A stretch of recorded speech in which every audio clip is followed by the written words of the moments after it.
Eu costumo falar que a Carolina, ela não é para mim só uma referência, ela para mim ela é uma ancestral. Ela estava indo para o Uruguai para o lançamento do livro dela, muito elegante, bonita, segurando a bolsa dela, sorrindo. É essa Carolina que a gente quer mostrar. E aquelas outras fotos tiram a potência dela. A gente, quando compara, até fica perguntando, será que é a mesma pessoa? Ela consegue, com a publicação de um único livro, conquistar o mercado editorial e ser conhecida não só no Brasil, mas como no mundo. A gente não pode parar só em Quarto de Despejo. Carolina é também uma ficcionista. Carolina é uma dramaturga, você entende?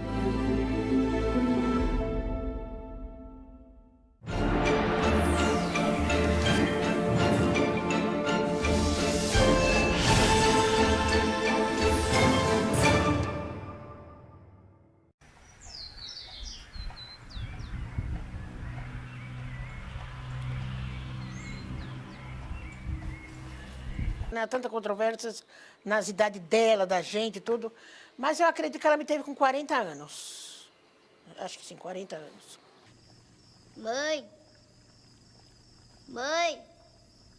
A Carolina Maria de Jesus, ela tem uma trajetória muito diversificada, né? Então, a primeira parte da vida dela, ela tá numa cidade rural, em Minas Gerais. Ao que tudo indica, ela nasceu em 1914. Então, ela está vivendo no interior rural no começo do século XX, né? Ela tem a experiência de migrar, que também é uma experiência muito forte. Ela chega em São Paulo em 1937, então é um momento histórico de muita migração, muitos sujeitos vindos de várias cidades do Brasil para São Paulo, porque São Paulo está se projetando como grande polo industrial, como uma cidade que oferecia trabalho. Era essa utopia que a Carolina nutria e que a fez mudar de Minas. Inicialmente ela fica mais na região central, porque ela mora em cortiços, em pensões. Depois ela fica grávida, ela trabalhava nesse momento como doméstica e ela não consegue mais alinhar essa atividade laboral à sua condição materna, porque as patroas basicamente não aceitavam que ela continuasse trabalhando sendo mãe. E aí, nesse momento, ela não encontra outra opção que não a favela da Canindé.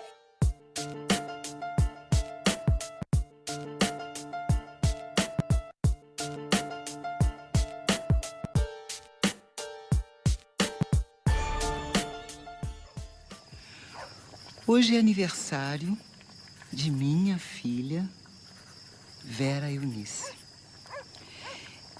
Eu queria dar um par de sapatos para ela.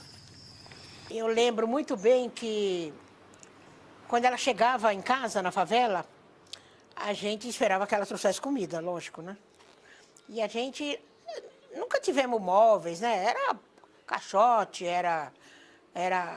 as canecas eram aquelas latas que ela fazia, né? De massa tomate e tudo. E os pratos eram de goiabada, essa lata de goiabada.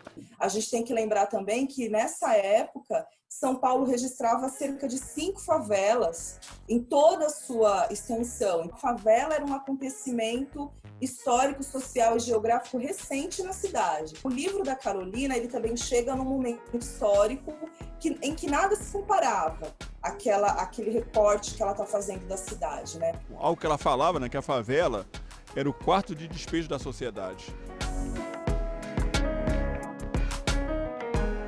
Os grandes autores do mundo escreveram diários, né?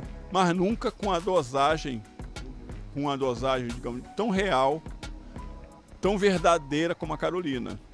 Achei um par de sapatos no lixo. Lavei, remendei e dei para Vera calçar.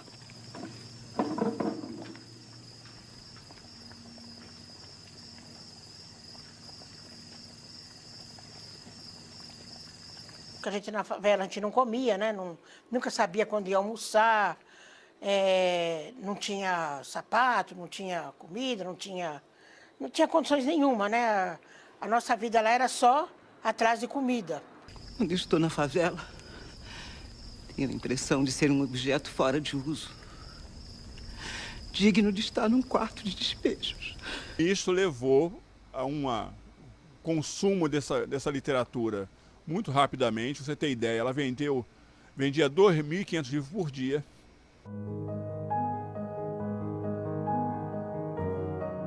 Ela foi best-seller em 11 países, dos 46 que ela está hoje.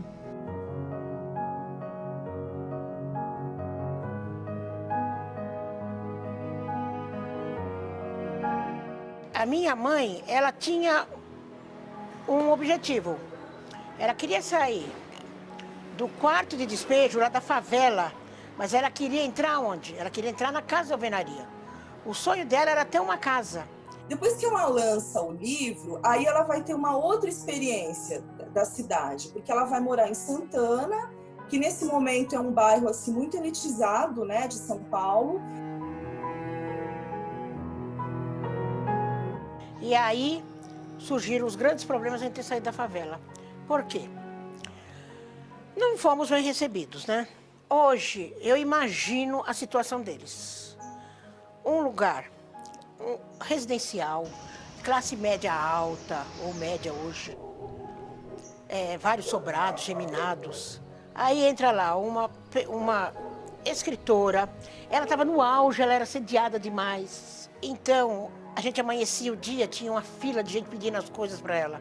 Então, pediam um caminhão, pediam para buscar família, pediam enxoval. Então, era gente pedindo dinheiro emprestado, era gente pedindo dinheiro para tratar o filho, era gente pedindo em casamento. Além do que, todos os mendigos que ela achava na rua, que não tinham onde morar, ela levou para minha casa. Então, tinha mendigo no sofá, mendigo na cama, mendigo na cozinha, mendigo para todo lado. E ela viajava demais, sempre comigo. Ela nunca me deixava, mas deixava meus irmãos. E aí, eles, acostumados a pegar cavalo, andar a cavalo, o dono do cavalo vinha atrás, eles abriam a sala da minha casa, punham os cavalos dentro da minha casa. Então, você imagina o povo lá. Não tinha quem fizesse essa mediação na vizinhança. Vamos pensar, né, que de repente se reunisse numa comunidade, né? Gente, vamos dar uma força, vamos ver o que a gente pode ajudar, dar uma orientada nela e ver o que ela podia aceitar, né? Mas ali, assim, né? Era classe média, a gente está com uma ex-favelada aí, né? Vamos tentar ver se a gente tira, né? Porque ela está dando trabalho. Perto do quarto de despejo, eu acho que Casa Alvenaria, não vendeu mesmo, não. O quarto de despejo falava de uma realidade que a sociedade paulistana não conhecia, nem a sociedade brasileira. Ok? Já o Casa de Alvenaria era um livro que era contra a sociedade estabelecida. A Carolina fazia críticas duras à sociedade porque ela achava que um dia, ela saindo da favela, fosse encontrar um mundo melhor. Ela não encontrou esse mundo melhor. E aí ela relata isso em Casa de Alvenaria, que é o diário de uma ex-favelada. Então, isso levou a esse desencontro e, logicamente, o desinteresse pela obra dela. De Santana, ela vai morar em Parelheiros, e ela vai para Parelheiros nos anos 70. Quando a Carolina foi morar lá, ela estava realizando um sonho, né? Porque ela queria terra, ela queria o verde, ela queria espaço. Bom, aqui é a casa que a gente morava, né? E a prefeitura me autorizou a fazer uma reforma desde que conserve o ar da Carolina.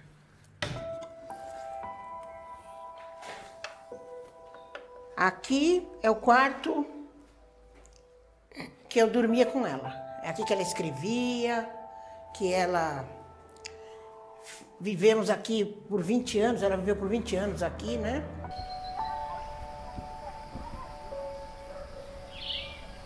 O tempo todo ela estava escrevendo.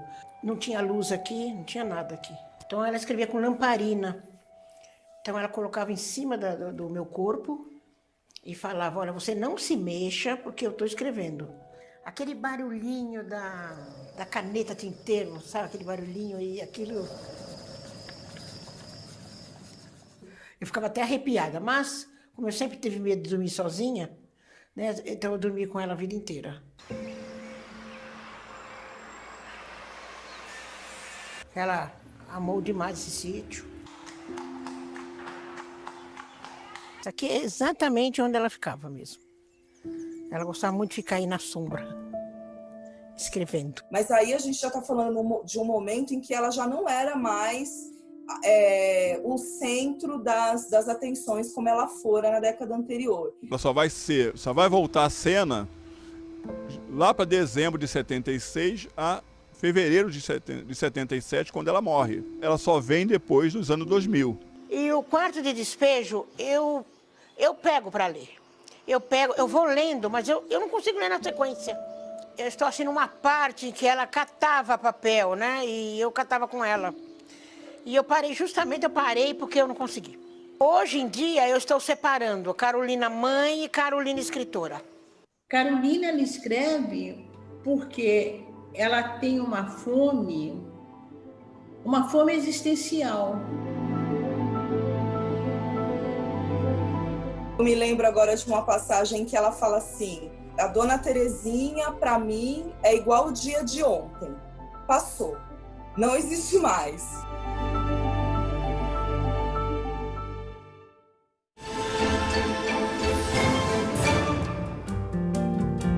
Boneca da Estrela não subia na favela onde eu nasci, mas pude me orgulhar da infância que eu tive. A rua, ela é minha inspiração total.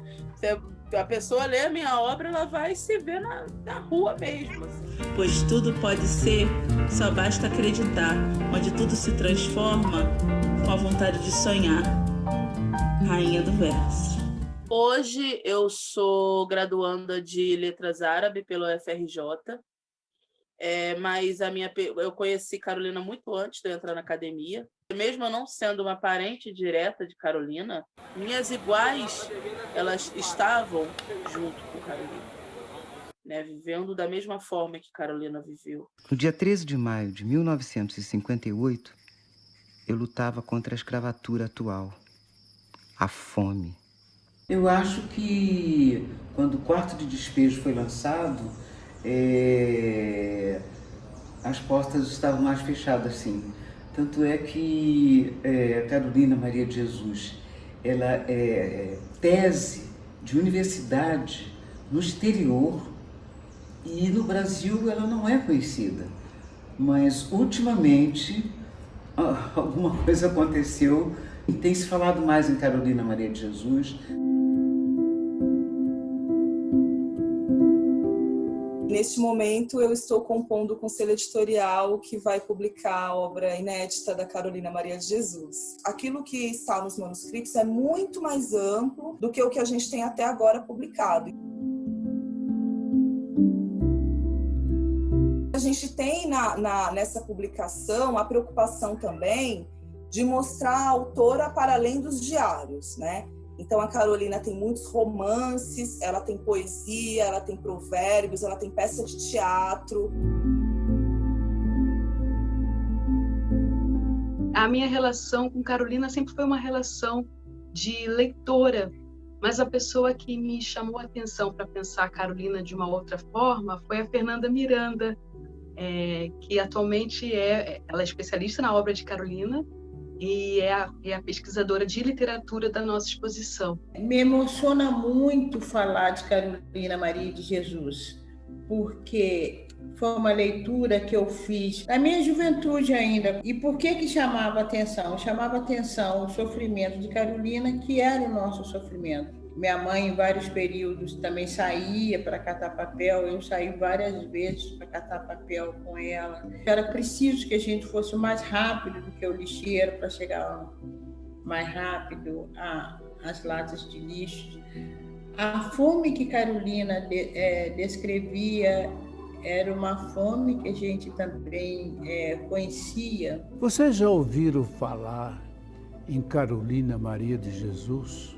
Uma favelada que escreveu um diário contando a sua vida na favela. Esse livro tem a ver com essa história e esse livro tem a ver com a minha história. A gente sabe hoje que a Carolina não foi descoberta. Essa história é uma história um pouco contada, né? A gente tem documentação que mostra que Carolina já tentava fazer esse esforço de autopublicação muito antes da chegada do Audálio Dantas. Então, o nosso desejo da exposição é mostrar toda essa potência de Carolina. Porque fui eu que lendo os diários escritos por Carolina de Jesus, decidi que aquilo era mais importante do que qualquer reportagem que eu pudesse fazer sobre a favela. Acho que eles acabaram se descobrindo, né? Segundo, terceiro dia que ele estava circulando para sentir a favela, ela começou a gritar com os marmanjos que estavam nos brinquedos das crianças, que iam quebrar e que ela ia botar todo mundo no livro dela. Então, assim, ela não estava falando com os marmanjos, ela estava falando com o Audálio, que depois foi para a porta do barraco dela e perguntar: que livro é esse? E aí a história começa. Eram 38 cadernos que ela tinha em casa, no barraco dela em casa, e daí foi que surgiu a ideia de publicar o livro, que veio só 2 anos depois, em 60.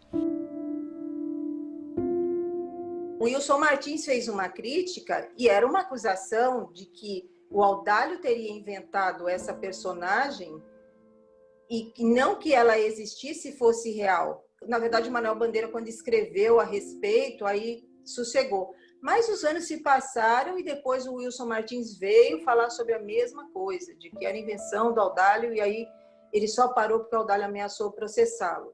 Ele dizia: a matéria ainda não terminou. Ele morreu e não terminou. Ela rompe com o Audálio, que poderia ser a solução da vida dela, entre aspas. É muito emocionante uma pessoa que não tem nada e também não contenta com esse nada. E tudo que é oferecido também não basta.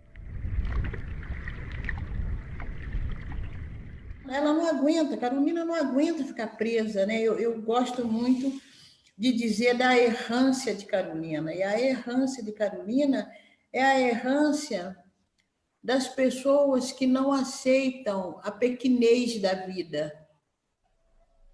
Né? Carolina queria mais. A gente fala muito da Carolina do diário, né, do Quarto do Despejo, mas Carolina escreveu romances, só conseguiu publicar um em vida. O romance que ela conseguiu publicar com o dinheiro dela não deu certo. Já mudaram o nome para Pedaços da Fome. E o nome era Felizarda. E se você ler o livro, você percebe que não tem nada a ver o nome com o título. A gente sabe hoje, confrontando, cotejando com os originais, que edições póstumas de Carolina também sofreu violência. Casa de Alvenaria, aconteceu isso. O Diário de Bitita aconteceu isso. E edições mais recentes também passaram pelo mesmo processo. Tem uma entrevista que a Carolina fala, que ela falou assim: tinha umas partes tão bonitas que eu escrevi que o editor tirou. Ela mesma tem essa reflexão no momento posterior.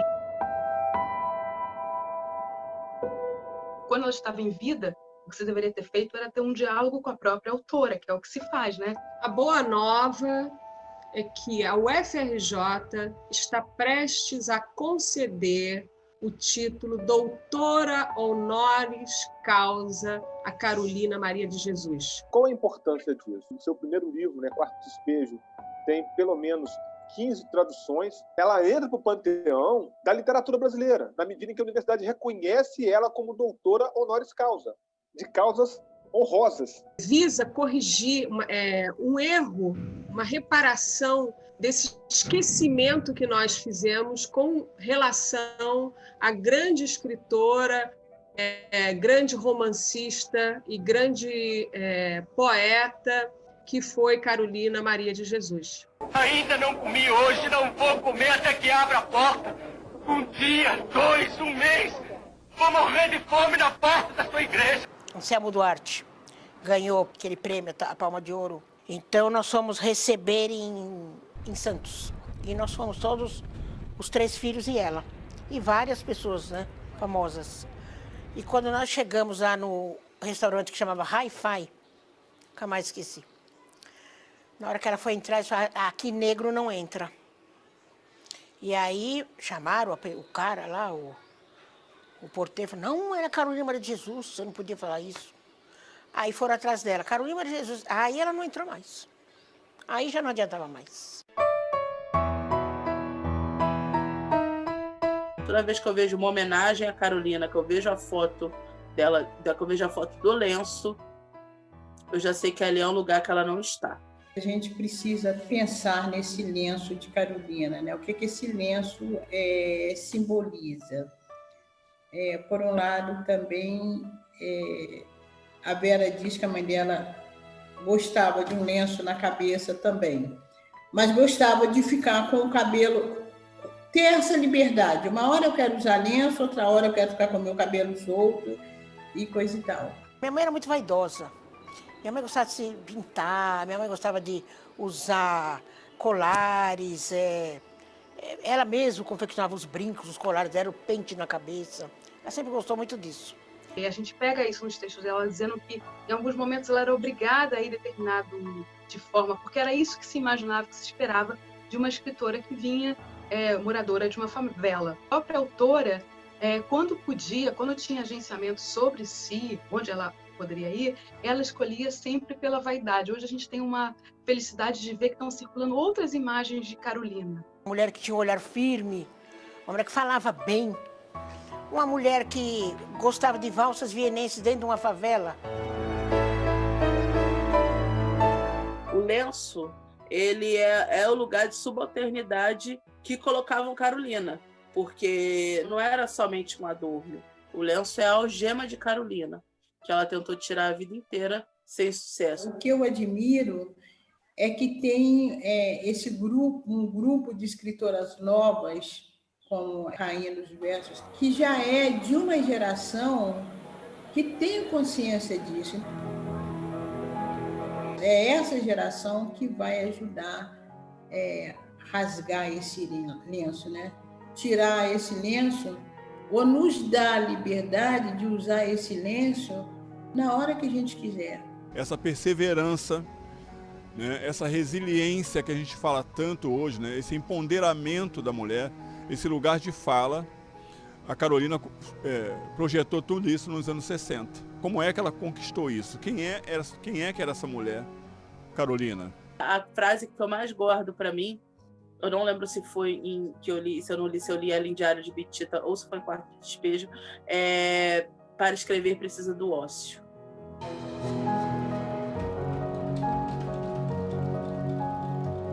Entrou no cemitério à esquerda. Primeiro, segundo túmulo, assim.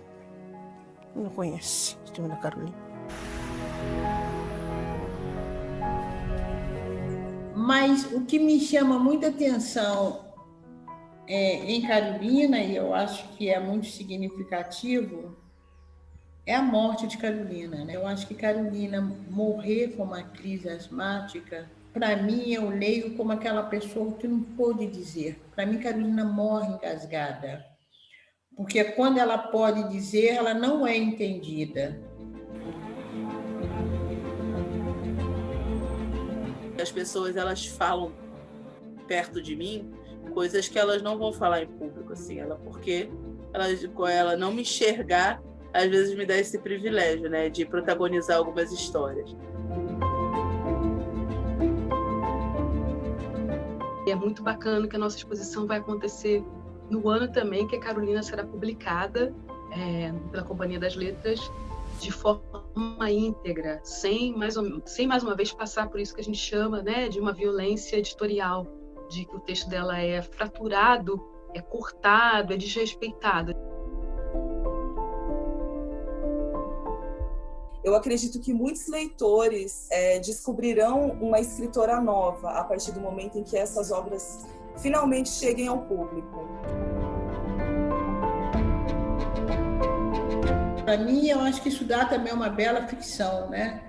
Pensar que na minha juventude eu li Carolina, para depois, mais de 60 anos depois, eu como escritora estar lidando com o texto de Carolina. Tem uma foto, você percebe que minha mãe está assim, tímida, perto da Clarice. E a minha mãe fala, olha, eu estou me sentindo aqui assim, tímida, né, perto de uma grande escritora como você. Aí ela falou, não, Carolina, a grande escritora aqui é você, porque você escreve a realidade.